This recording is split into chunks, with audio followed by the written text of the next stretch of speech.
Okay, welcome, good afternoon. My name is Clara Beltrán Sanz. I'm the project manager of Skills for Employability, an Erasmus Plus project which aims to enhance the presence of soft skills in higher curricula. Welcome to everyone. Thanks you for joining and for participating in our Skills for Employability Final Conference that will take place today online over the next 2 hours.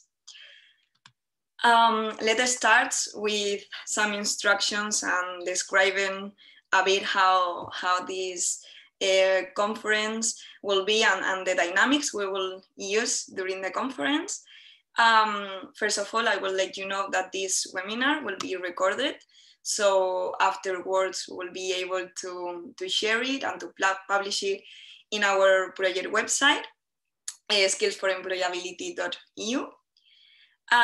During the whole conference, we will have 2 different tools, a questions and answers button, which will be used to address any type of questions you have to the speakers.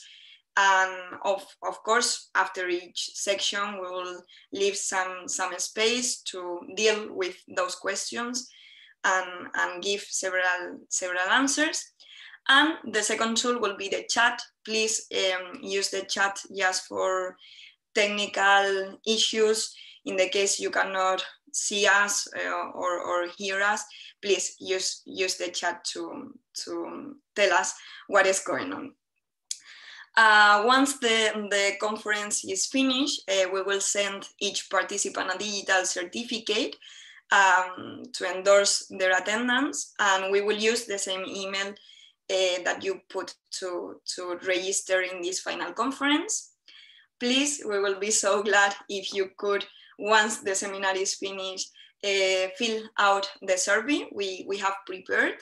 It will be really important for internal issues and to debate how the conference was developed. And of course, if once the Skills for Employability conference is finished and you have further questions regarding the project, do not hesitate to contact us. And you have the link to the website to do it. Another element that will be really important in our conference in the second section, in which we are going to develop a roundtable, it is the Mentimeter. Just in case you are not familiarized with this platform, we would like to give some instructions to explain you what we are going to do later and to make it easier, your participation. So Mentimeter is a platform that let us ask you different questions and we can see instantly the results. We thought we like to have an interactive and dynamic conference, so we would like you to encourage and to participate in answering these questions. How we will do it. So later we will share with you the link to the Mentimeter and the password, where you will find different slides and questions to answer, and then we will see those results that for sure will be the starting point of our discussion in the roundtable. Just to give you some time to reflect about the questions of soft skills we are going to share with you, I would like to share them, so you can think about it and don't forget them, because we will going to go back later to them. The first question will be, how are employability soft skills trained in higher education institutions, and how are employability soft skills assessed in higher education institutions? We would like you to rate from 1 to 5. The second question will be, how has COVID changed the panorama of soft skills? The third one, do you think soft skills might be a barrier for social equity? Yes, no, don't know.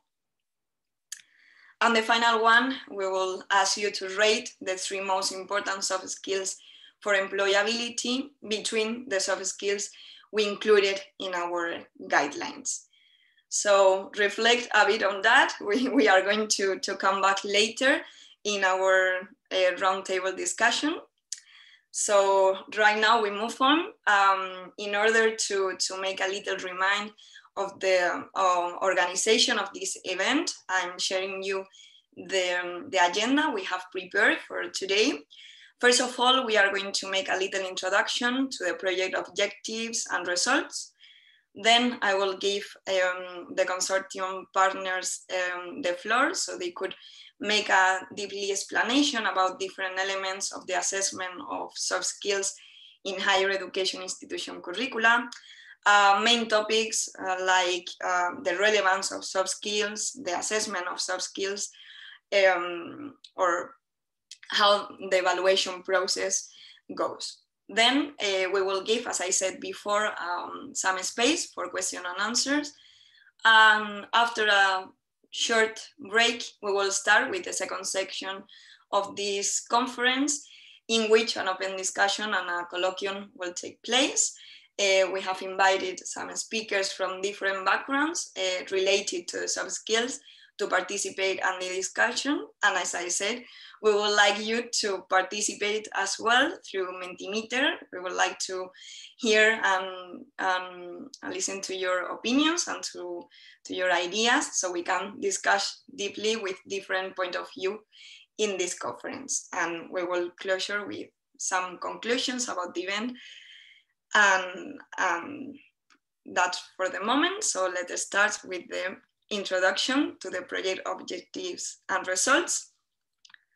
So about the project, Skills4Employability is, as I mentioned before, an Erasmus Plus project that lasted 2 years, from 2019 to 2021. The project has been developed by an European consortium made of 5 different members within different European Union countries. Those members are CONEXX-EU, the coordinator organization of this event and the organization which I belong to, Kaunas University of Technology, ACU, the Agency for Quality Assurance of the Catalonian University System, La Sapienza, University of Rome, and the University Polytechnica of Bucharest. Our aim was to enhance the presence of soft skills in higher education curricula by supporting and strengthening the higher education institutions' assessment practice. Our main goal was to improve the quality of education by adapting those curricula to the soft skills demands of the labor market that right now is changing all the time. But it was not our only objective or our only goal. As I say, helping universities in their efforts to improve the quality of the education offer was the main one, but also we would like to facilitate the transition of graduates to the labor market. We would like to raise awareness about soft skills in the modern workplace, as well as make a detailed understanding of soft skills impact on employment, and embed soft skills instructions and assessment across the higher education institutions curricula. But how to achieve these goals? When we were addressing and drafting this project, we decided that the only way or the better way to address these goals were by elaborating guidelines that supports them in the way of adapting their curricula to the soft skill demand of the current labor market. To do it, we designed 2 different stages. A first stage in which we were going to develop 3 types of documents: some national reports about the topics, collection of sources of literature and practice, and then guidelines for improving European higher education institution students' employability. Once we had that final document with those guidelines, we move on to a second stage, as well with a distribution of the work in 3 types of documents. First, we develop a collection of sources on methods to assess the presence of soft skills in higher education institutions, to then develop a compilation of good practice on the topic. And finally, we could create the soft skills assessment guidelines, in which all these documents were clustered, and the information you could have it available in one single document that clustered everything. Here you can see the front pages of the two main results, as I was telling you. The first one, the guidelines for improving European higher education students' employability, the stage 1 result, and the second one, the soft skills assessment guideline. That is the main result and the reason we are doing this final conference, because we would like to share with you this result and to let you know that they are available for all of us for free, so you could use it and make it sustainable for different reasons in the case of your professional background. Just to let you know an overview about what are you going to find in the first guideline we have developed. You will find the description of the project activity and a research made on the soft skills topic, as well as research on best practices and sources of literature. We reached to some conclusions of common trends, and we wanted to highlight the best ways to proceed. And of course, maybe one of the most important things we did within this guide was to propose a categorization of the most relevant soft skills, divided into intellectual, self-management, and oral and written communication skills. On the other hand, in the soft skills assessment guidelines, you will find a set to stage teachers and universities in general to rethink curriculum design and pedagogical approaches by integrating soft skills. Of course, theoretical and practical considerations and 6 different higher education institution examples, several considerations on soft skills assessments, and an operational classification and specific assessment recommendations on the topic. Taking into account this final result was the main point to make this final conference. I would like to go deeply about its structure and also to focus on the soft skills assessment methodology and give here the opportunity to all the participants to know which kind of recommendations we decided to launch through this document, and also how we reach to the soft skills assessment methodology we include in this document.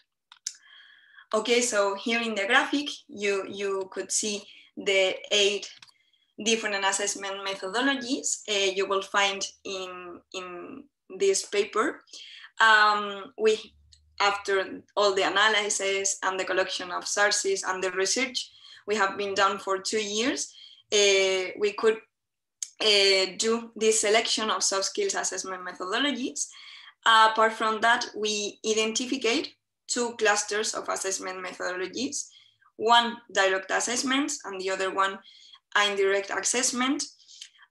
To make a little examples about what those direct assessment was going on. We can include social interaction or active co-creation or learning experience in those direct assessments. And in the case of indirect assessments, will be well-established pedagogical approaches. To put an example from direct assessment, for example, storytelling or projects. On the other hand, indirect assessments, multiple choice scenarios or surveys. What are you going to see inside the document? Well, we thought the easiest way to expose our research was, first of all, making an overview with key points of each assessment methodology. After move on to a brief description. For example, I explain what portfolio is about and how we can use it as an assessment methodology. To later include some examples of deployment we have identified along Europe about different assessment methodologies implemented in different organizations. Finally, the recommendations I was telling you before, we decided to make different recommendations, one for managers and university leadership, and another one for teachers, and another practitioners. But indeed, all of them try to focus on the changing labor market and the transition of the society, and universities need to create a new perspective. So we decided to include in this guide skill sets and mindsets that make managers of the university or university itself easier, thus adaptation of the curricula to the new labor market, and also to the lifelong learning that is getting more and more important nowadays. And also to give for those institutions and strategic institutional development. And on the case of for teachers and other practitioners, just to give them a way of pedagogical innovation in higher education. To finish my turn, I would like to let you know, as I said before, that in our Skills for Employability website, you will find these results.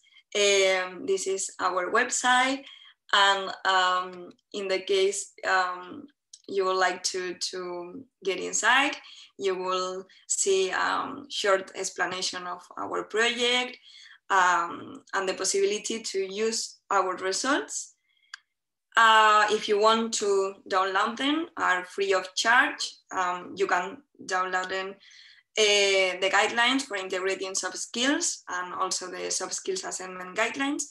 In the case of our results of the stage 1, you will also be able to download the national reports we did to develop the guidelines, and also the collection of the best practices. And as I said, you have the contact of the whole consortium in the website.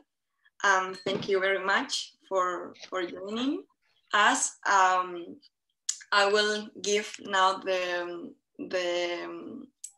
floor to my colleagues of the consortium to make them able to give a further explanations about different topics of soft skills. So Kaunas, please, whenever you want, you could start sharing your screen. Thank you very much. Okay, and so in that case, thank you, Clara. Well, my name is Žaneta Piligrimėnė from CONEXX University of Technology in Lithuania.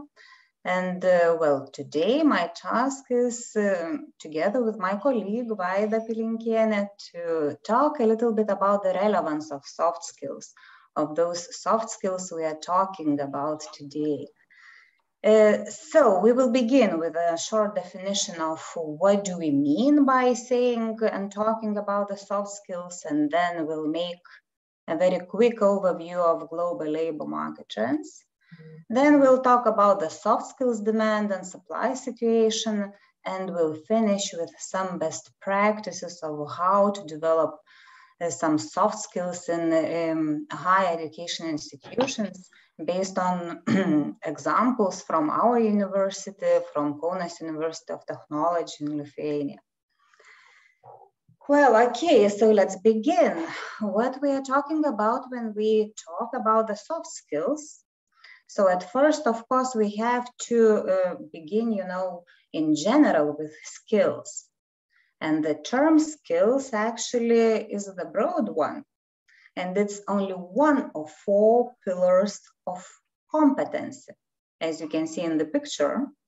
So competences mostly are composed of personal characteristics, which represent the qualities of an individual, such as talent, mental, physical features, or others, and they vary from individual to individual. Attitudes are stable, long-lasting, and learned predisposition to respond to internal and external factors. And they are based mostly on person's beliefs, feelings, and intentions. Knowledge, meanwhile, is a set of information acquired by an individual through learning or experience. And finally, skills are ability to act both on cognitive and practical levels. And skills can be seen as the outcome of learning, knowledge, attitudes, and experiences, and they represent an acquired mode of behavior, which is influenced by internal and external motivation, being related to the innate talent and characteristics of an individual. So as far as skills are concerned, they may be specific, those which increase the value of a person only within a specific task, a specific company, sector, or industry, or they can be general, actually those which increase the value of a person across the labor market and private life. And while most agencies, institutions, and policymakers work with a distinction between specific and general or generic skills, employers are more inclined to distinguish between hard and soft skills. Hard skills.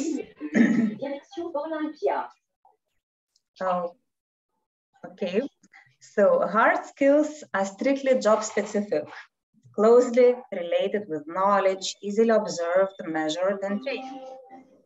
And they suite à une mesure de régulation, nous allons rester quelques instants en station de départ à 54. Okay, we have some noises here, so maybe we can just mute the microphones. No. So I will continue. So the hard skills actually constitute the core occupational requirements of a job. But when we talk about the soft skills, they are not job specific, and they are closely related with personal attitudes, which are intangible. And this makes them more difficult to quantify and develop.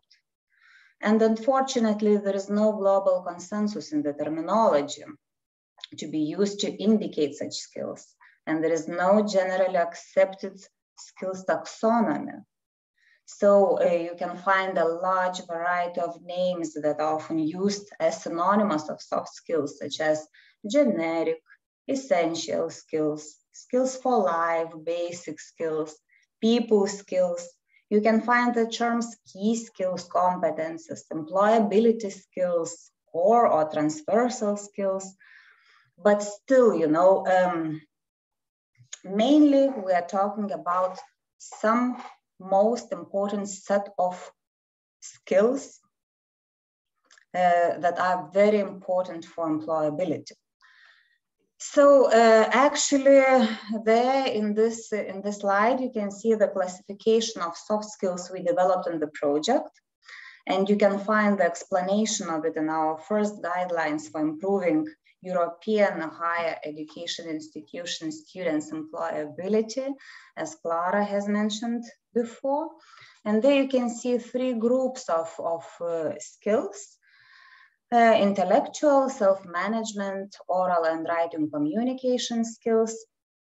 And what is the base for categorizing in such a way the soft skills?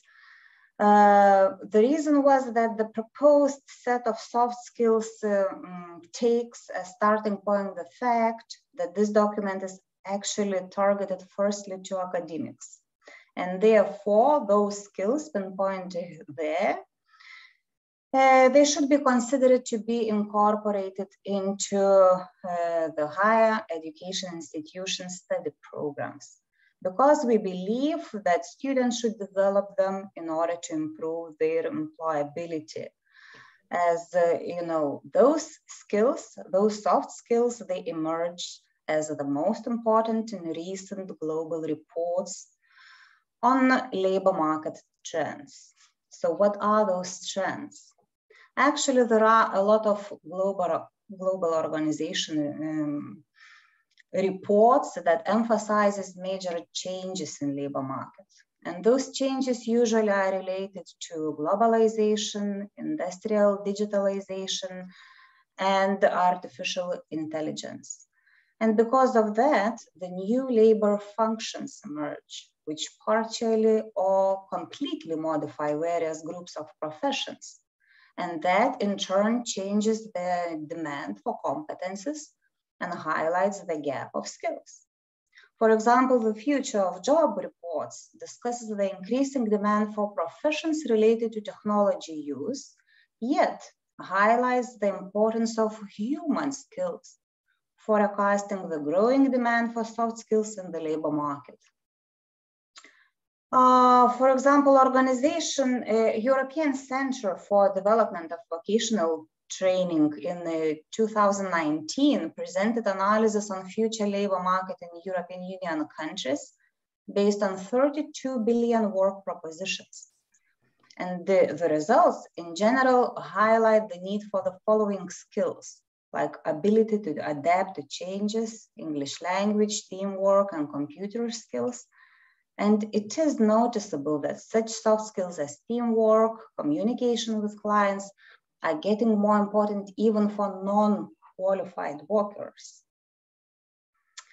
Organization for Economic Cooperation and Development also points out the set of knowledge and skills relevant to the labor market, that it's undergoing the transformation.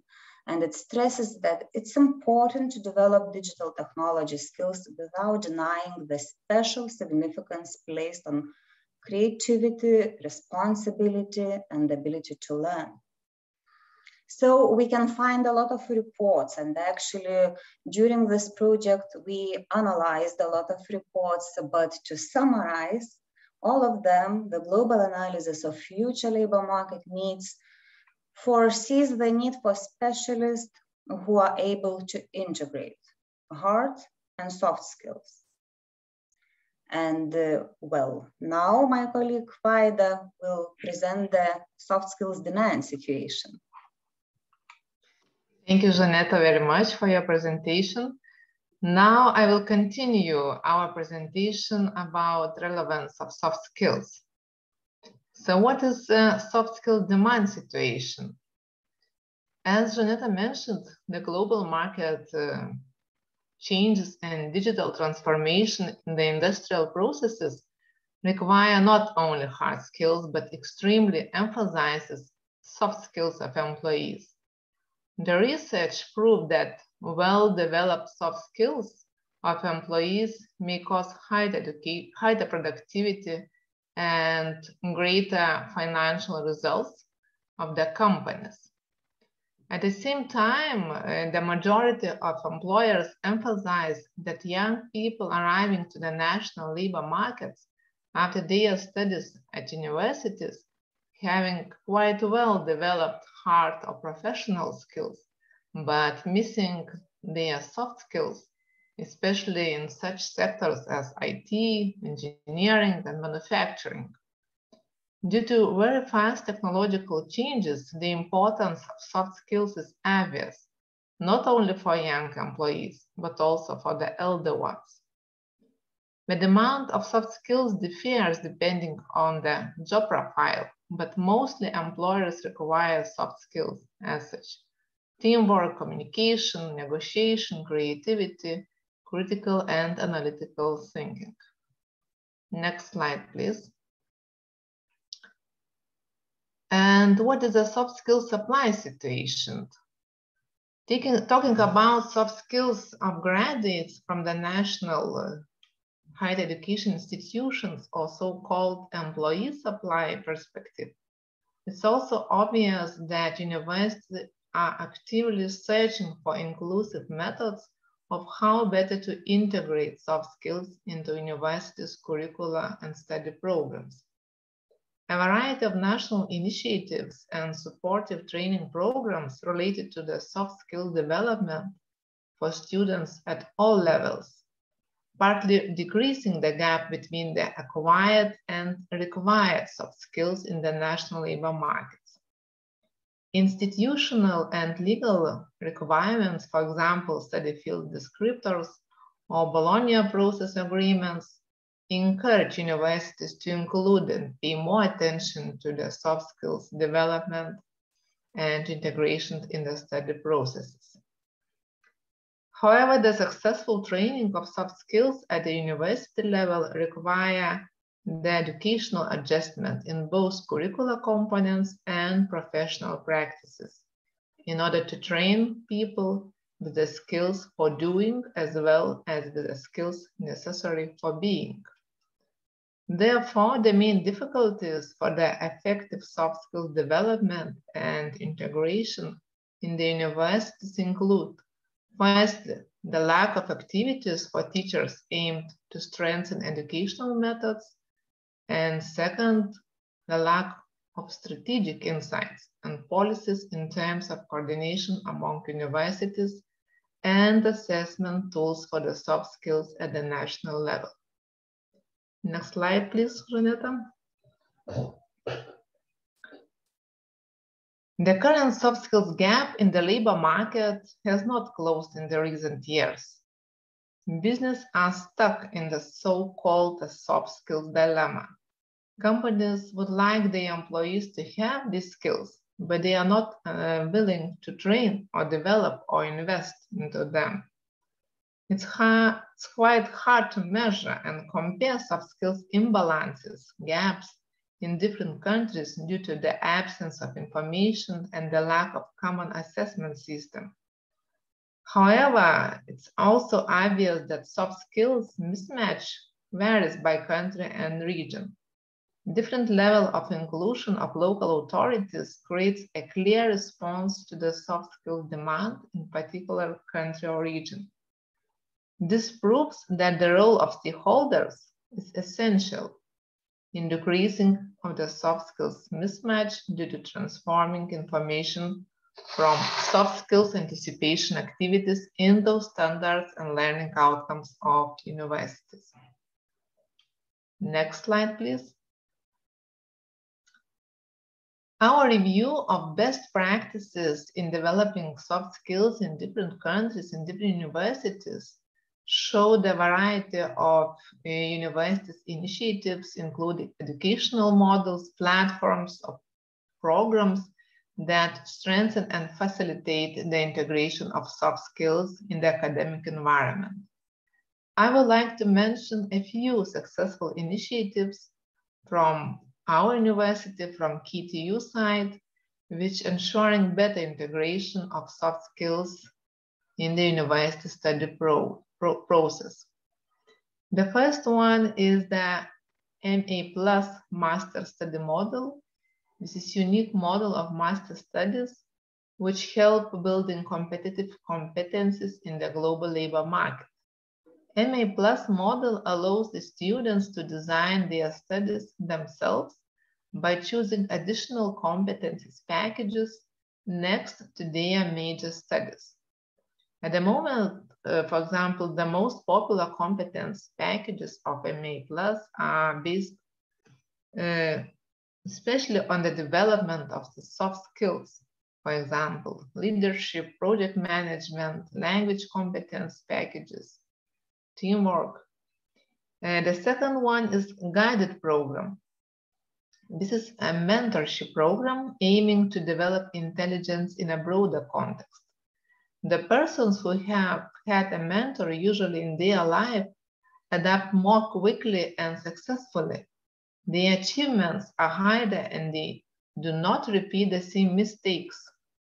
Mentorship provides students with the possibility to have their personal teacher who cares about their students' achievements, who can listen, teach, help to think critically, give advice, and help to develop the competencies, including the soft skills required for the student's career.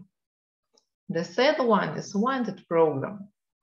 Within the framework of this program, students have an opportunity to participate in the events, seminars, receive consultations on their career issues, and look through the job and internship offers. In general, it provides possibility for students' personal and professional development. And the last one, this is digital badges. This is a KTU students' opportunity to get digital badges for volunteering, additional learning, educational research activities, membership in various organizations, and other additional competencies, which include the development of soft skills as well. With the graduation of the studies, students get their personal portfolio of competencies, including soft skills as well.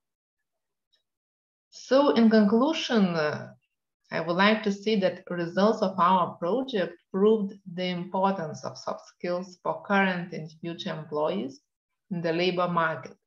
And if universities seek to have a real impact on labor market outcomes, it is essential to ensure that their educational and academic offer would match the soft skills demanded by employers. Thank you very much. Thank you. If you have any kind of questions, I don't know, Clara, questions are after all the presentations. So thank you. Of course, they could start asking through the tool we put available for them, and we will answer them all together once all the presentations are done. But thank you very much for your contribution, Zaneta Baida. It was really interesting. And I will give the floor now to Andrea Riccio from La Sapienza. Hello to everybody. Let's see if it works, the screen sharing. Okay.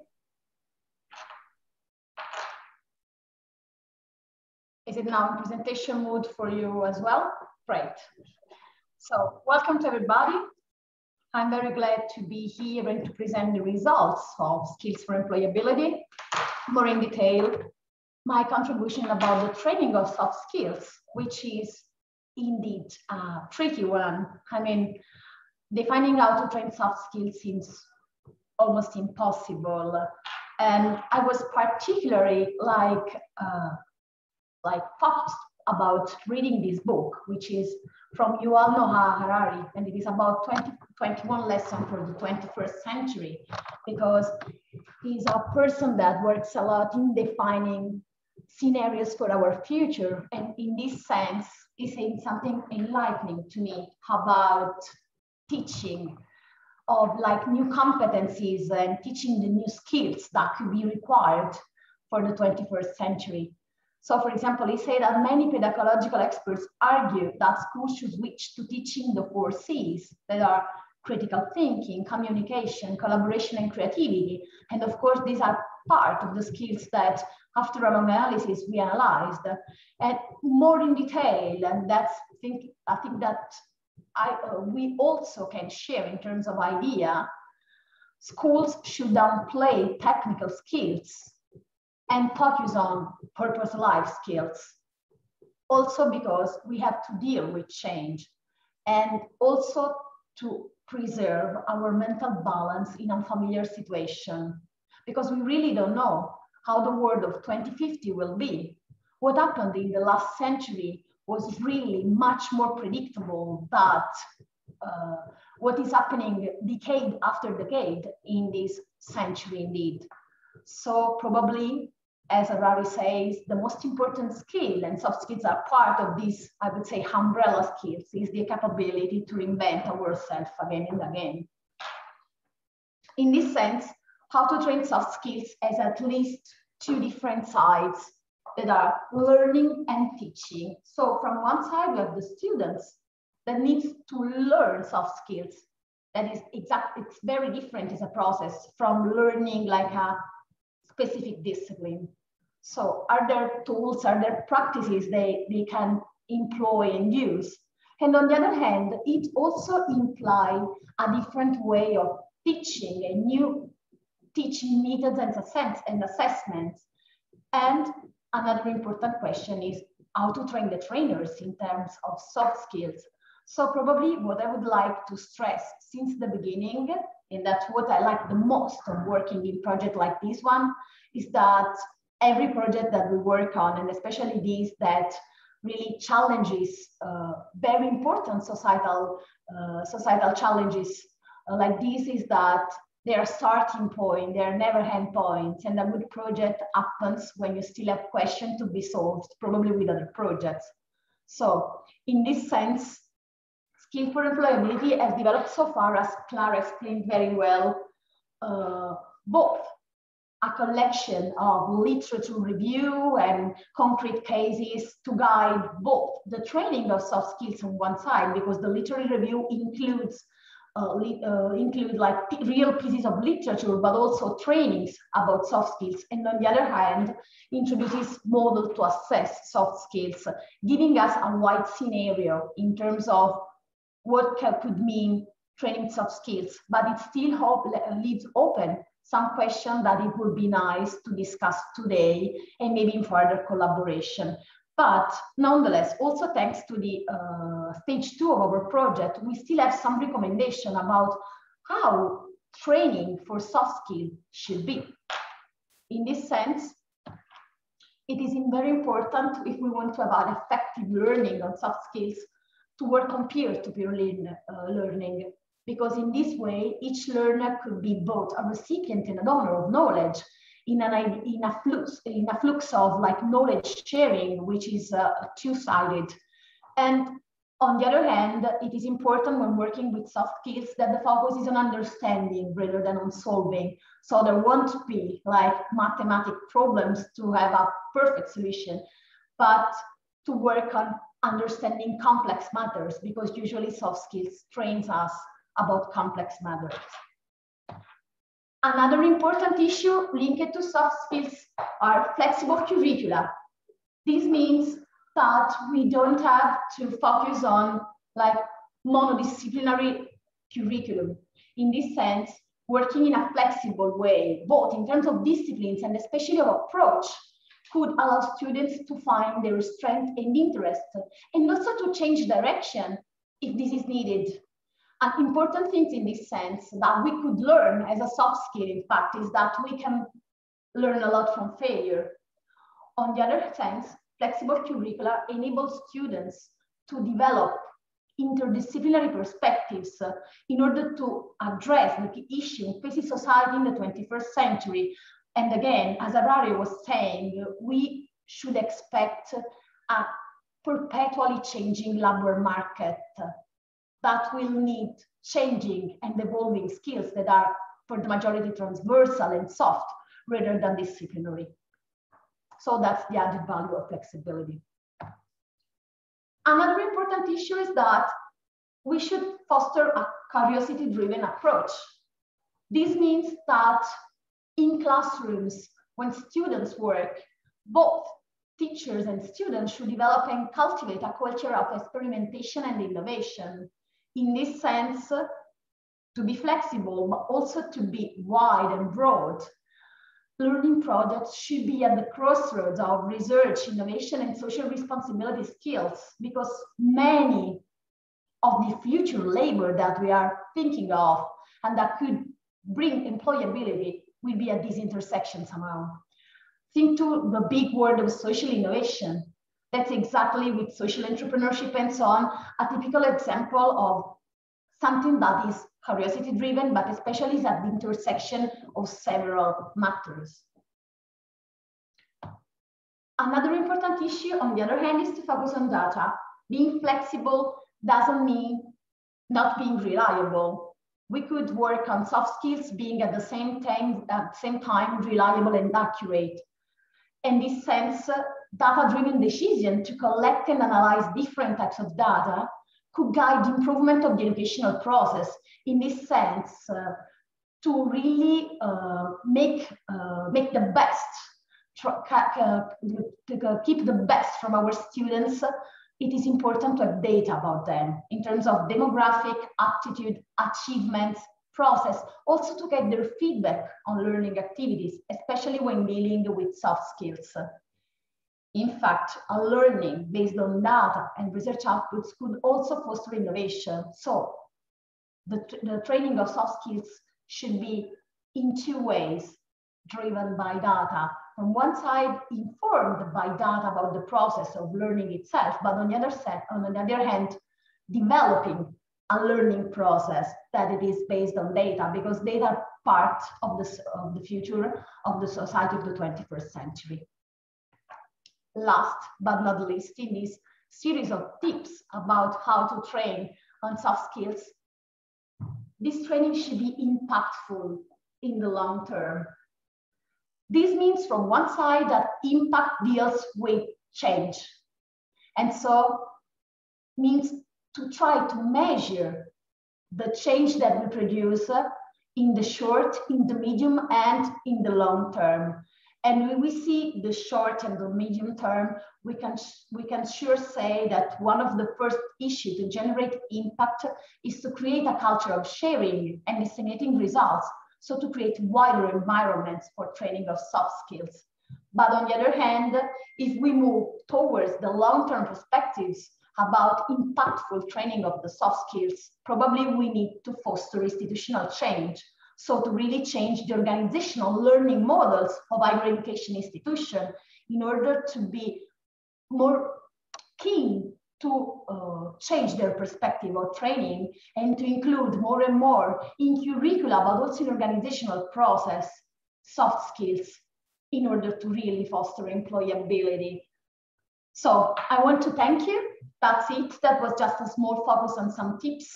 And I think that there is still a lot to do about this. And I do believe that starting discussing today in the question time and especially in the roundtable could be very useful to keep working on this very, very challenging topic. Thank you. Yeah, thank you very much, Andrea, for sure, a fascinating topic and, as you said, challenging. And the recommendation of the book you did, for sure, I will note it because it seems very attractive. Thank you very much. I will give the floor now to Loredana from UPV, please. Hello, everyone, and warm welcome to the Skills for Employability Final Conference. I am Loredana Manasia, and together with my colleague, Professor Gabriel Dima from University Polytechnica of Bucharest, we would like to lead your journey through assessing soft skills and evaluation process in higher education. Well, our journey has 3 important stops: some considerations on soft skills assessment, some practical classification and organization of the methodologies you will find out and discover in the guidelines, and of course, as a good journey and with a good story, we would like to invite you to reflect a little bit on integrating storytelling and narrative pedagogies in higher education. But as promised, let's start with some considerations on soft skills assessment. As Andrea pointed out before, it's very important to understand teaching, learning as assessment as a couple, as something that works together, because assessment is not the final stage in the learning process. It is rather a process itself that is designed to boost learning, to enrich learning, and eventually to make the most of the learning outcomes. Although it's not a very new idea, in our guidelines, you will discover revisited this conception of formative assessment and summative assessment. As I said, learning is a journey, and along this journey, we all need a good friend, and this good friend is the formative assessment. It is a friend that is going to tell you if you're doing well or not so well. It is a friend that will help you reflect upon your learning process. It is a friend that will help you interact with others, make decisions, and improve what it is at the end of this journey. And this is what we call in the guidelines the learning outcomes, or the learning results or products.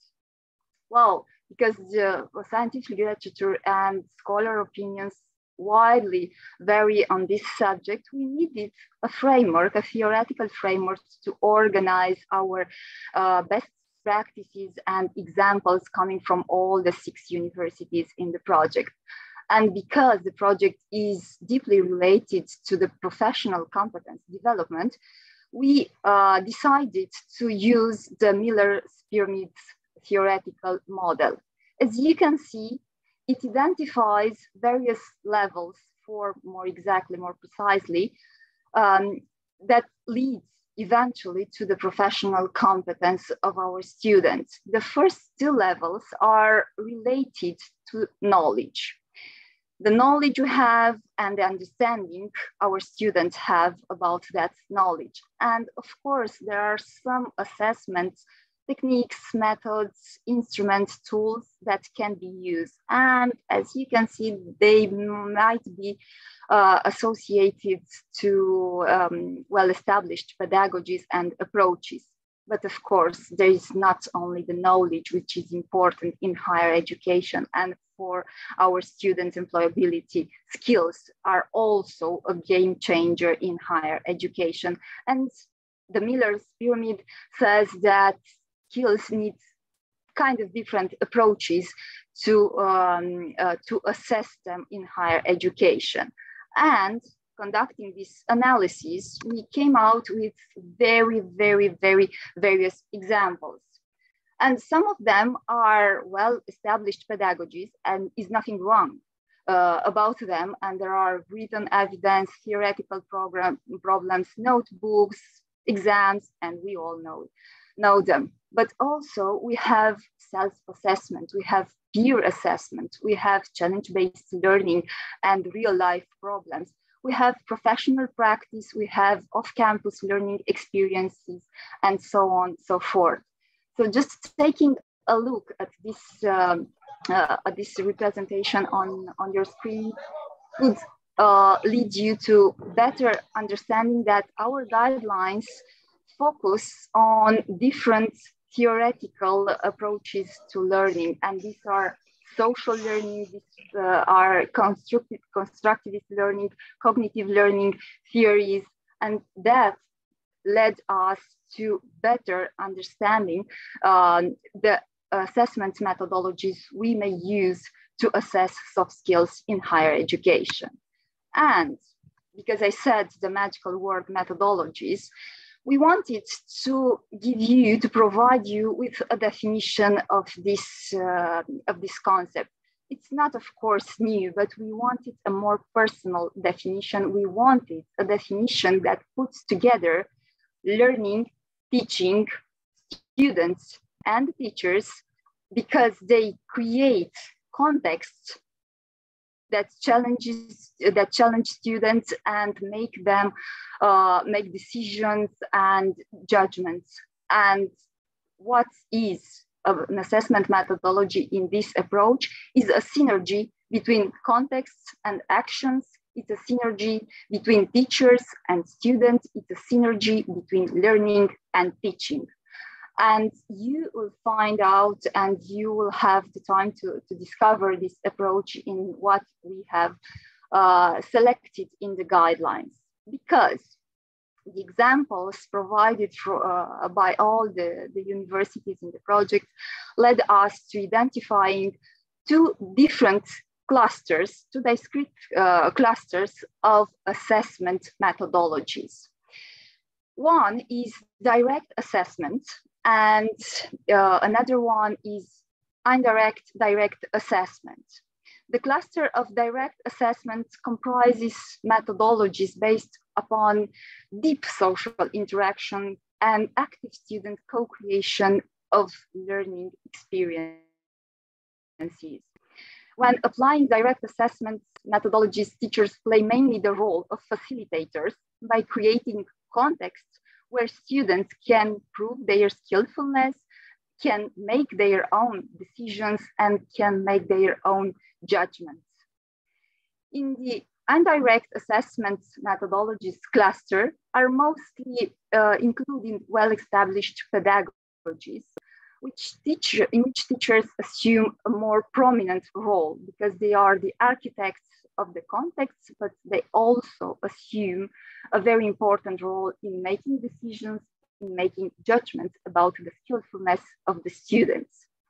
But what we want you to know, and this is our view, and we hope you will endorse it, is the fact that the two clusters are not separate entities. They are not standalone approaches.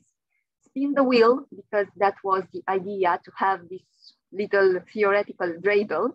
Spin the wheel, play a little bit with the examples in the two clusters, with the methodologies in the two clusters, and you will find out that you can reinforce well-established pedagogies by applying also new or innovative pedagogies. And we promise a very appealing, relevant, and why not a very engaging learning experience. And talking about engaging, relevant things and learning experiences,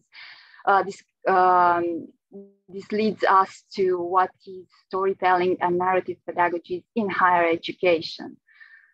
Well, we all like stories. We are humans, and we like to talk about ourselves. We like to talk about things that happen to us, and we like to hear good stories. Why not bringing them into our classrooms or auditoriums? When we apply these pedagogies, we help learners to be engaged, to get involved into the learning experience, and we empower self-agency, which is kind of a holy grail of higher academic learning. And of course, we foster authentic learning and deep learning strategy, which is the other part of the holy grail in academic learning. So what we achieve is an encounter where not only the content is important, but the human interaction as well. Storytelling and other narrative pedagogies, presentations, interviews can stimulate human interaction and creative communication. And of course, they can uniquely respond to learners' needs and create context to assess soft skills. What you will find out in our guidelines is the proof that you can spin the dreidel you've seen in the slides before, and you will find out some learning scenarios where well-established pedagogies and innovative pedagogies are combined together with storytelling, and they can tell you a very appealing story. Just to name a few: project-based learning where narrative pedagogies are embedded, design-based learning with pitching presentations, inquiry-based learning through interviews, and why not flipped classroom with digital storytelling. I'm not going to give you all the details because, you'll have the time to explore for yourselves. But I'll leave you with a quote that I very much like, and it's from Pascal Lamy's famous 2017 report, saying that, and I quote, "Educate for the future and invest in those who see the challenges." So I hope we all see the challenges of the future, and we are able and willing to invest in them. Thank you for being present today, and thank you for giving the message to your colleagues, to your peers, and to your students. Thank you. Thank you very much, Loredana. For sure, we think the reflection of the learning process should get a greater importance all over the higher educations, and we hope this kind of projects founded by Erasmus Plus should boost it within the European Union. So we will try to be there to reach. Okay, so now thank you very much, all of you. I hope this first section of the Skills for Employability conference was challenging and interesting for all of you. We would like to give you some space to ask through the questions and answer tool anything you would like to say to the panelists, or some questions in general about the project. And we will be glad to answer to them. Right now we don't have anyone. So to wait if there's something, someone coming with a new question.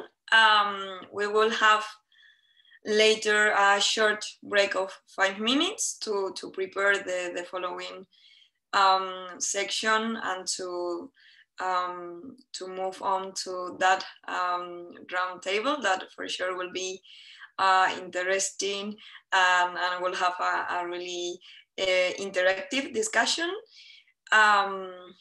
So if you don't want to ask anything, of course, if the questions arrive later, we will also answer them. And if you all agree, let's see us at 20 to 4 in 7 minutes, and we start with the round table. Okay. See you in a while. Yeah, thank you.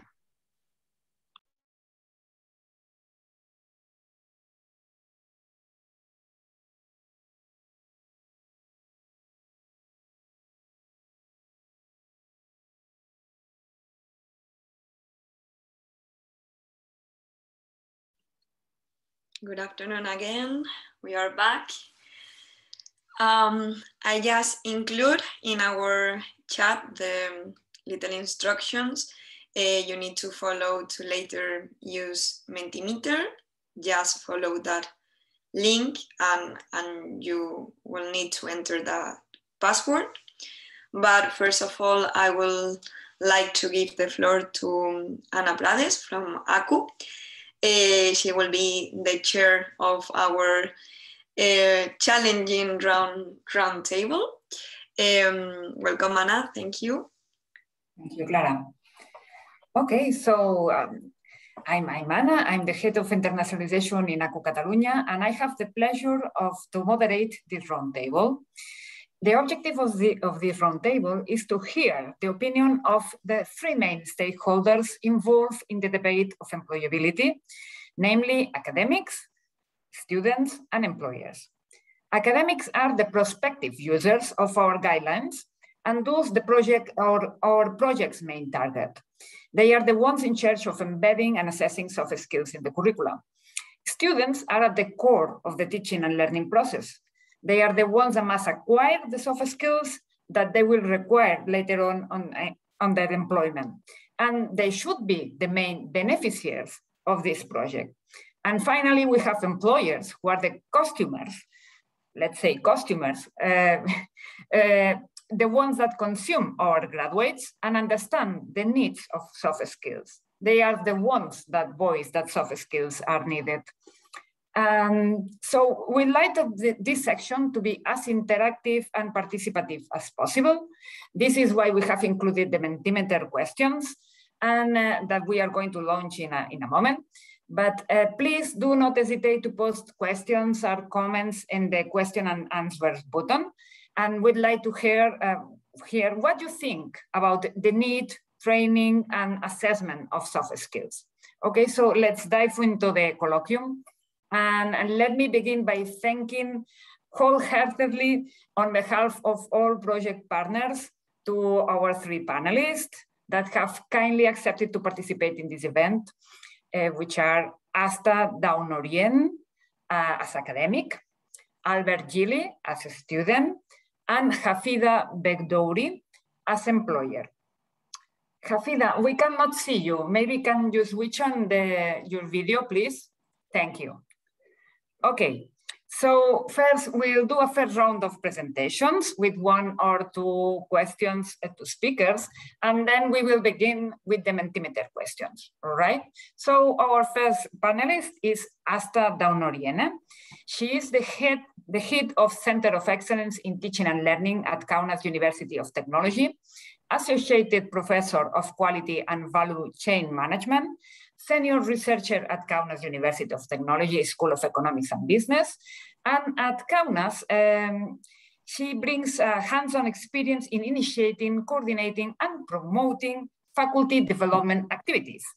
In 6 years period, in just 6 years period, he has managed the launching of more than 20 new training programs. He has organized strategic sessions, conducted more than 60 training activities, and consulted Lithuanian and foreign education institutions in curriculum development. So I believe that Asta is perfect for this roundtable, since she is one of the main experts related to bringing change in higher education institutions, right? So if we were to embed soft skills competencies in the curriculum, Asta, should we begin with promoting faculty development activities, or do you think institutional commitment should be the first step? What is the key of change in order that really soft skills are embedded in curriculum? Thank you very much, Anna, for the nice presentation. Sometimes it is really nice to hear aside what can value you can bring on the table. So the question is really hard. So where to start and where to begin, taking into account the soft skills development?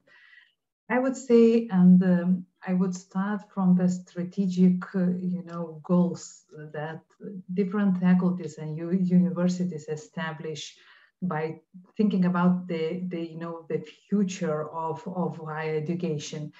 So, and definitely when we are trying to start, and when the higher education starts from the strategic goals, so they lower down to the curriculum, development. So I would say that everything starts from the strategic, from the mission, from the strategic goals, and later on we are trying to embed those different aspects into the curriculum and study programs and study program curriculum. So this is my first glance at the question. So later on, probably I will add more. So yeah. But in case we can start discussion and an open round discussion with. Yeah. Let me just ask you another one questions, and then I'm going to introduce the rest of the panelists. In your opinion, what are the main benefits and difficulties for embedding soft skills in higher education curricula? So definitely, I don't want to talk about a lot about the benefits of the soft skills, which already has been incorporated into the higher education programs. And we are speaking a lot about that. And if we can do as such under the European level, so we will find lots of valuable documents and recommendations. But maybe if I can say a little bit, and if I can talk about some challenges, so I would like to mention a few of them. So firstly, I would like to point that there is still lack of the development of the distance learning program. Why I am taking this into account? Because of the post-pandemic situation, we have to adapt, and we have to rethink and to apply once again into our higher education institutions. And definitely, I see the lack of the soft skills educational resources also owned by higher education institutions. So we are trying to teach our students in different study programs. But if we can talk a little bit aside about the extracurriculum activities, we do not recognize it really consciously that yes, we train not only into the study program, but also we train different skills, and we give different opportunities for our students as well. So the second challenge is the assessment, and you have already mentioned, and you have already worked on the project level how to assess those soft skills. But not only the assessment, I would like to point a recognition aspect as well, because just to see the expectation from employers and try to acknowledge those expectations. This is a really difficult challenge for our higher education as well, and to show the benefit and to show the process how they teach students, how they help students to get to achieve all soft skills, this is another challenge as well. And also, maybe the third aspect that I would like to mention is the motivation of the students and teachers, not only to focus on the development of the subject competences, but also to find a way how to integrate development of soft skills into the process of developing subject skills. So the balance should be found as well. And I would say this balance should be found by the teachers themselves. And maybe together with different stakeholders which are involved into the study program, into the curriculum development. So these are my challenges. Okay, thanks a lot. I think that you have pointed out to future developments of this kind of project, focusing on distance learning. This question of recognitions are questions that nowadays are sounding more and more, just how to recognize micro-credentials and how soft skills are embedded in there. Yes, thank you very much. Okay, so now let's go with Albert. Albert Gili is a master's student in quality assurance assessment and management at the Open University of Catalonia. He holds a bachelor's degree in fine arts and a second one in political administration sciences, both from University of Barcelona. He has 8 years of experience as a student representative and has participated at different representative bodies at university, regional, and state level. He has acted as a student advisor and reviewer of several quality assurance agencies, such as ACU, Catalonia, but also in the Netherlands and other European quality assurance agencies. And he's now working as a quality assurance officer at University of Oliva. So Albert, my first question might be a bit provocative one, okay? So while students are clearly the main beneficiaries of this project, why should we ask students about the key skills? Should we involve students in our quality assurance processes? Shouldn't we ask academics and employers and just be it? Why ask you as a student? Okay. So first, Anna, let me thank you for this introduction. And then trying to answer this, of course, provocative question. The point of view of students should be included in institutional governance for many reasons. The first one, and most evident, is for the same reason that any institution or company or service wants to know the opinion of their users. I prefer to say users than clients. So it's necessary to need their needs, their expectations, their perceptions about the product, about the training received, just to see if the institution and its programs are fitting for the academic purpose of the institution. Also, the students will have a very specific and unique perspective on the academic programs. For instance, when you answer recent graduates, when you ask recent graduates about the training received, they have an overall perspective of all the courses in a program. A teacher doesn't have this perspective, or an external stakeholder neither.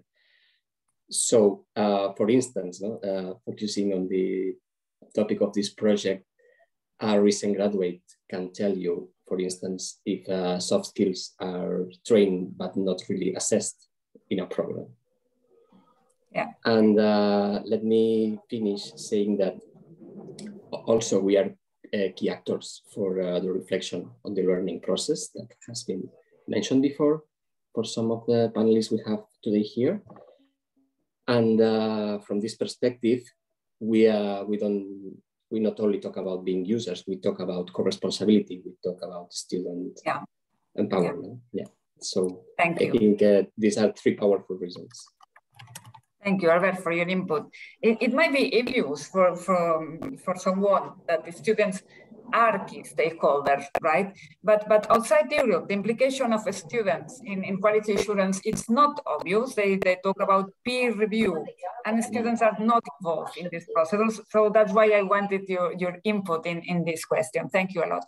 And the second question I would like to ask you in this introductory round is about the employability debate among students. When I was a student a long time ago, okay, I remember that some students took an issue in the participation of companies and enterprises in the curriculum design. Okay, so there was no, we don't want the mercantilization, the capitalization of university and that. And there was an open debate. And I think that, do you think that this debate is still alive, or do you think that this question has already, cooled down? Yeah.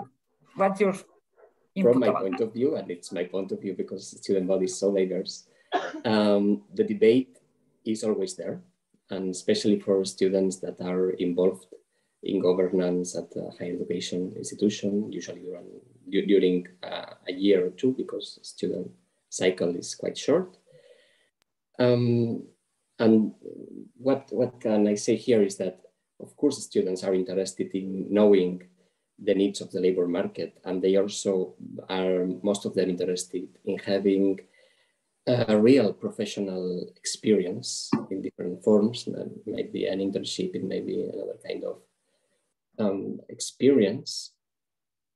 But also, of course, there are students concerned about the risks for institutional autonomy of universities, especially in the public universities that have a strong tradition of student participation. So from my point of view, what it's important is to keep the balance. And for doing this, you have to have, to have all the roles clear. Okay. So employers are stakeholders, but the institution is still the owner of the programs, and they are the ones. So this ownership means also the accountability for the institution. Okay, thanks a lot, Albert. So now let's go to our employer representative, Hafida Begdouri. Thank you for attending this seminar. Hafida is a job coach in Brussels. She created an NGO in 2009 to help young people who have dropped out of school, still active today. She defines herself as a NEET job coach. NEET, it's N-E-E-T, stands for Not in Education, Employment or Training. And the aim of her enterprise is to help people to find a job, a training course, and internships, and so on. She has worked with young people, but also with people over 50 years old. And so this is really a wide range of situations and of people. And if I understood correctly, there are two big pillars of this helping enterprise. The first one is understanding, which involves listening, connecting, and believing in people, and also in doing. This is the second pillar, helping to prepare CVs, presentation letters, selection interviews, and etc. So, Hafida, as I was reading your bio, the first question that popped into my mind, was what made you think that you wanted to create this enterprise? That would be the first question. How did you end up in this business venture? Then there is two parts of me. One is the creator of the NGO, to helping people who dropped out of school. And the other part of me is an employer in another NGO where I help people to find a job. Okay. And this is the two parts of me, and I play with these two ways. But for me, there is a connection between them, because in first I make a lot of things to help people to find their motivation to stay in school, to continue studying, to find her motivation, to find their way to continue and to have a diploma to find their place in the society. And this is the reality, a lot of people doesn't have this opportunity. They doesn't have any diploma. And what can I do for these people too? And this is why I work in another NGO, and I help people to find their way without any diploma, without any study. And I play with these two things, and a lot of motivation came from the people without any diploma. They have a lot of motivation. And it's very interesting to see how they use this motivation to find a way and to find a place in the situation. And I have the others, and the others, they don't have a lot of motivation because they go out from school. And I try to find how can I mix these two parts of youth people to help them to find their way, to find the best way for them. Hafida, just two questions. The first one is, how much do these soft skills differ between the people that do not have education, that do not have a degree, the ones that are the targets of our project, right? The graduates, because you just said that ones have motivations and maybe the other ones don't have so much. They have motivation, but sometimes the motivation go down. And when the motivation go down, what can I do to help them to grow their motivation, to continue to study? Mm-hmm. Yeah. Okay. And for the others, is to find the motivation to find a job, to find a place where they can have a situation. Right. And also I wanted to ask you about a sentence that Vaida read to us, which I think I found it very, very interesting, that said, you get hired for your hard skills, but you get fired for your soft skills. What do you think about this sentence? I think it's very interesting because hard skills, we have to learn and to understand and to use it. The soft skills are not inconscient, not conscious, are not conscious, you know. And when I'm French speaker, and then I have to find my word in English. Attends, est-ce que je retrouve Can you ask me the question again, please? Yeah. Be sure that I understand. The sentence was, you get hired for hard skills, but you get fired for soft skills. Yeah. And you were telling something that soft skills are not conscious. Yes, the soft skills are not conscious. Then we have to make this soft skill, we have to make it in conscious to understand that we have it. Yeah. And when they are not conscious, then they can do some things, they can make them in a difficult situation. But when we make this a soft skill in conscious, you have to make them aware. They have to. Make them aware that they have this set of soft skills, right? When we make them aware, then we can have a control to not let these soft skills make them in a difficult situation. Yeah. And this is all the things I do with the person with the person avec qui je travaille, who I work with. Voilà.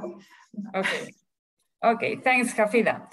So that's for the round of presentations, and let's go for the first round of Mentimeter questions that are for the attendants, and afterwards we are going to comment with our panelists. So the first question, Clara. Interruption, because we have two questions for Hafida. Oh, yes, of course. Thanks you, Marinela, for those questions. So, Hafida, please, do you know what is the percentage of people where the motivation drives to success more than the study's knowledge? I don't hear you very well. Do you, if you click on the chat, you could I see it as well. What is the percentage of people where the motivation drives to success?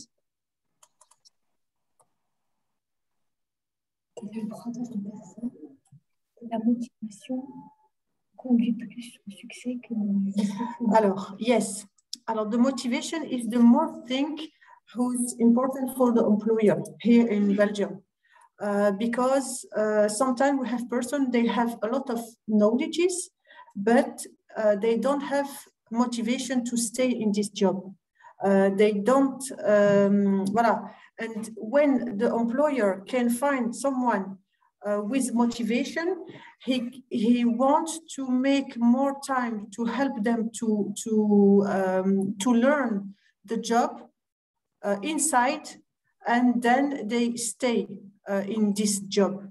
And this is for the employer, the motivation is very important, more than the experience, more than the knowledges, because I work with young people, and young people still learn, and the employer wants to help them to learn from the beginning. Mm-hmm. And I don't know how much person. I think we have I think perhaps 40% employer, they want to use this way because also activities, the government in Belgium help the employer with they help them to pay, they pay less money to engage them, and then the employer have a motivation to give this opportunity to the young people. Okay, I think Zaneta wants also to comment on the discussion. Yes, thank you. You know, if I could just add to what Hafida just said about the motivation, well, you know, this is actually, we're speaking there about the soft skills, because, you know, motivation to learn, to know something, to do something is a part of soft skills. And actually, last year we were under the external evaluation of the study programs, and we did quite extensive surveys with the employers about what kind of, you know, competences and skills they need in the labor market. And the one answer that is very in line with this was, you know, what we need is the burning eyes. If a person has the burning eyes, he will learn everything what we need. So this is maybe, well, what Hafida just talked about regarding motivation. Thank you. Definitely, if I may join, just to add some thoughts on the Hafida and Janetta. So we did also quite extensive research into the faculty. And so we have noticed the same message as Janetta was saying, but also what was important for the employers, that if the students comes from exact, you know, study programs, they have still to have a deep knowledge in that. So it means that still we can, you know, we can release the higher education and to say that the importance, so we have two hands. In one hand, so we have the hard skills or subject skills, and the other hand, we have soft skills as a being motivated, knowing how to learn, knowing how to get those knowledge and so on. So this is our experience from the recent debates with our stakeholders. Okay, thanks a lot, Zaneta and Asta, and thanks because we have been asked from the chat box to specify what we mean when we talk about soft skills, and I think that You have just done that. It's about motivation, it's about learning to learn, and so on. You have put examples, and it's important when we speak of soft skills to be a little bit more specific. So thanks for that. Let's begin with the Mentimeter, because we have the Mentimeter questions. Let's go to them. Okay. So you will see that the first question is in fact a set of 2 questions. So if we see them, is how are employability soft skills trained in higher education institutions from 1 to 5? And then the second one is how are employability soft skills assessed in higher education institutions, again from 1 very bad to 5 excellent. So now you should vote and we will see the results here. And yes, we see that in fact, it's clear that the training is very much well delivered than the assessment. It seems that it's quite clear that there is a difference. So soft skills, as Asta said at the beginning of the panel, are really, I think they are really in place in most higher education institutions, but the assessment of soft skills it seems to be the challenge in our higher education institutions. So Asta, what are your thoughts about these results? Yes, so I have, some thoughts about that. Why we cannot altogether reflect how the soft skills have been assessed at the level of higher education. Probably we forget the tools that has been already used by higher education. For example, having a feedback from alumni, having a feedback from employers, inviting stakeholders to roundtable discussions and so on. I wouldn't say that we are not assessing the soft skills. We do, and I would say that we do it annually and we have those results. But maybe there is a lack of the discussions, what we have already, on our table, what we have to take into account when we are working on the curriculum development, when we are working on the extracurriculum activities and so on. So maybe this is a problem, but I wouldn't say that we do not have experience in the assessment of the soft skills under the higher education level. Okay, it's nice to know that we are on the right way, right? So yes, it's just that we need more time, but we are on the right track. Okay, that's expression. So now for Albert and Hafida, what are your thoughts about this result? Maybe Albert first and following the order. Yeah. Okay. Actually, I agree with the average answer offered by the audience. From my perception, the training of soft skills is quite developed. We have it in curriculum design in different forms, intended learning outcomes, educational activities, teaching methods. But when it comes to the assessment, the experience of many students is that the assessment methods, they target on the technical skills, on the knowledge or different skills related to the discipline. And then, I agree what you two have said, that the assessment is a challenge, because assessment is key for recognition and certification. Yeah. So this formal recognition is key also for us, the graduates, when we get to the labor market. Okay, thanks a lot, Albert. Hafida, anything to add? Do you agree? Yes, alors, for us in Belgium, the soft skills are not trained in higher education institutional. Okay. We can try to help people to develop these skills, but not in the institutional education. in the not institutional.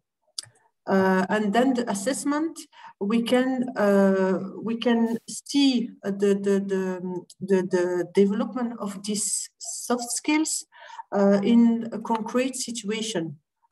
For example, we create some simulation of appointment with an employer, and we can film that, and then the candidate can see himself who is his reaction in a situation, and if he have these skills developed, then he can see herself, he can see with her own eyes that he have these skills or not. Okay, nice. It's nice to point out that maybe all not the higher education institutions are in the same at the same level of introducing soft skills. So, thank you for your input, Hafida. So for the next question, second question, it's an open-ended question. How has COVID changed the panorama of soft skills? Let's see what happens.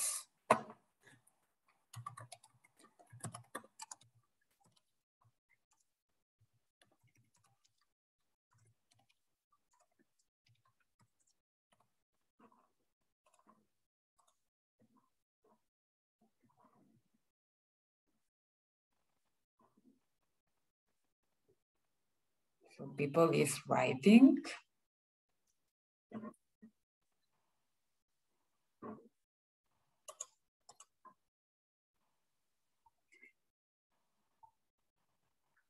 They are, so distance learning, less soft skills development. They are even more required, more self-management needed. So Asta, what's your input while people are writing down their ideas? Okay, so I have some insights I was thinking about, and every day we're dealing with this situation and post-pandemic. I would say that COVID-19 pandemic has really greatly accelerated changes in the learning process.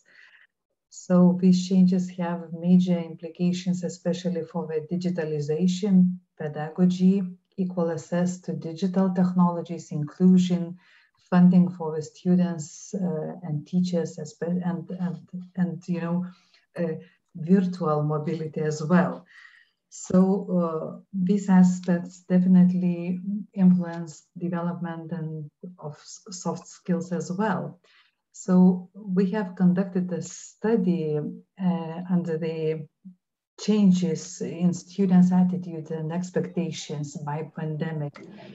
And we have discussed lots of different aspects. And what we have noticed, what our students has pointed out, that we have, and our teacher and our academic community has to focus on the teaching content and on the tools transformation within pandemic context. So this is a huge challenge, how we have changed our daily life, tried to adapt to the technology. And now we have not to forget about technology, but we have to put everything into the different level of quality. So we have to take into account what we have to adapt in order to have a really good education process and so on. So these are my few insights based on our research. Thanks, Asta. Do you believe that with the right tools, soft skills can be equally developed in distance learning than in face-to-face settings? Of course not.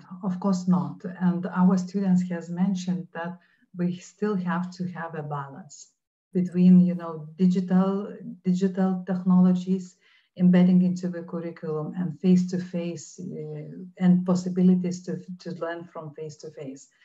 And sometimes when I am thinking about soft skills, definitely we have to acknowledge that face-to-face meetings and learnings. So they bring different perspectives than online technologies. And especially when we are thinking about the students who do have, some disabilities, and they do not have, all the possibilities to learn from the technologies, or vice versa. So definitely it can help when you have face-to-face meetings. So I think that for the biggest challenge for the higher education is to find the balance, how to adapt different technologies, and at the same time not how to forget the face-to-face given opportunities. So these are my thanks. But probably we have a student in this case, and it would be really nice that yeah. So let's go. Yes, let's go to Albert and then to Hafida. Please, we are not running out of time, but let's try to be shorter in our interventions. Yeah, Albert, tell us. I'll be short because I agree with mostly of what Asta said. I have experienced that in this period of COVID impact and lockdown and so on, IT skills have become more important for all, for students, for teachers, probably for employers as well. But as Asta said, there are two sides of the balance, because now here in Catalonia, as you know, and in Spain in general, we are going back to physical education. And what you see is that classrooms are full of people, even more than they were before before the COVID. So the students are willing to go back to presence interaction and presence learning. So yes, we have to find the good balance. Okay, and Hafida? Yes. Something to add? Then for me, I know that young people operate under pressure. I can tell them a lot of time that they have to improve their soft skill. I ask them to return to study, to develop their soft skill. Sometimes they don't do it. COVID came and he make young people in a situation where they don't have any choice. They have to. And this is what I learned from this situation. Okay, thanks for your input. There are lots of interesting things posted in the Mentimeter. That more skills are more important. They are outside school. Then we need new skills with the COVID, mental health challenges. There is a quote that teachers need more soft skills, more than technical skills. Okay, thanks a lot to all the attendants for their inputs. Now let's go to the third questions, please. It's a yes or no question, so it's easy to ask, okay, to answer. And this question is motivated because most probably, and as theories of social reproduction would defend, depending on your socioeconomic background, you will develop a different set of skills. And the thing we were asking ourselves is, are soft skills a new hurdle to jump over from people that come from lower economic backgrounds? In a way, it's like you don't just need a degree. Now you need a new set of soft skills. So in addition to the degree, you need this concept of soft skills. Okay, so attendance, it seems they seem to think that yes, this is a new hurdle from people that come from lower socioeconomic background. What's all of you, whatever the order, what do you think about this question? Asta, Albert, Hafida? So probably, yes. Hafida, please. No, come on. Go. Please, go. Okay, thank you. We don't want to become a barrier for a social equity, but I think it's a reality. And for us, for a youth worker, I think that we have to think about this situation and to propose some solution to know how to do, how to don't let this barrier be. Thanks. Okay, Asta, yeah. Thank you very much. So I was looking to the different research results, and I have found a really interesting research which was conducted by Washington State. And the research has been presented that youth with disabilities are more social, economically disadvantaged and less likely to have experience and expectations that are associated with a success after the graduation. So what this, this sentence means to the higher education. So definitely the higher education has to raise awareness that we have to develop and to work with a curriculum that assures social inclusions and helps students to develop those soft skills. So this research have been done in 2012, but I would say it becomes more actual today and more relevant today as we have post-pandemic situation and we see different problems with the social inclusions and I would say the social equity as well. Okay, thanks a lot, Asta. Albert, very, very shortly, because now we are really out of time. Yeah. For me, it's evident that the soft skills need to be included in the conventional curriculum, because otherwise you have an inequality between students of wealthier backgrounds and lower income backgrounds, having more resources in place, having more time to be involved in student life or to be involved in other activities that take over the soft skills not trained in the conventional curriculum. So institutions should focus on this one to fight inequalities. Okay, thanks a lot. I think that this subject deserves a lot more time of debate, these questions of social inclusion, but we don't have at the moment this time to tackle it as it should. So the last question, and I would leave it with the results, because I think it probably doesn't deserve the debate, but it's interesting to know what's our input about which are the 3 most important soft skills for employability. And let's vote and leave it at that.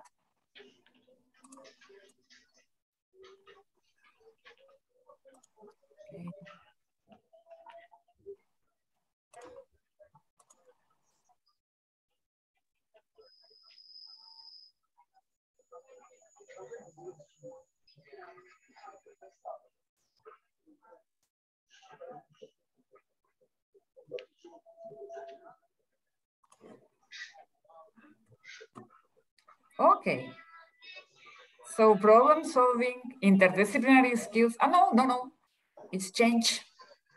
It's changing. Let's see. No, problem solving. We have the podium. We have the final, the finals of this selection. It's problem solving, followed by team working and creativity. That has been a movement. Okay, so maybe I would leave it at that because we are really out of time. So Clara, if you want to wrap up the session, I don't know if there are any questions and answers that we should tackle before finishing. Just a comment about the previous slide, that Marinela said that equity comes with the access to training of soft skills. And in my opinion, I think is completely true, and I agree with that. But yeah, I think it was a great roundtable, a lot of, I think, important and main points inside this huge topic that is soft skills arise, and we have quite a challenging discussion. Thanks, Albert, Asta, and Hafida to join us. I think this roundtable without of you would have been as great as it has been done. And of course, thank you, Anna, for developing and for being the manager of this roundtable. I think we are run out of time. Thank you very much for all the participants. I just would like to let you know that through our website you could have access to the results and the materials we have been talking about. Of course, we will upload this video and these materials used during this conference. And thank you, the whole consortium of Skills for Employability. It was a pleasure to work with you, and I think we will reach important results that for sure will be helpful for our higher education institutions all over the European Union. So thank you very much. Have a nice day, and I hope to see you again in another colloquium or in another conference about soft skills. Thank you very much. Thank you very much. Thank you. Thank you. Thank It's been a you. pleasure. Bye. Thank you a lot. Goodbye. Bye.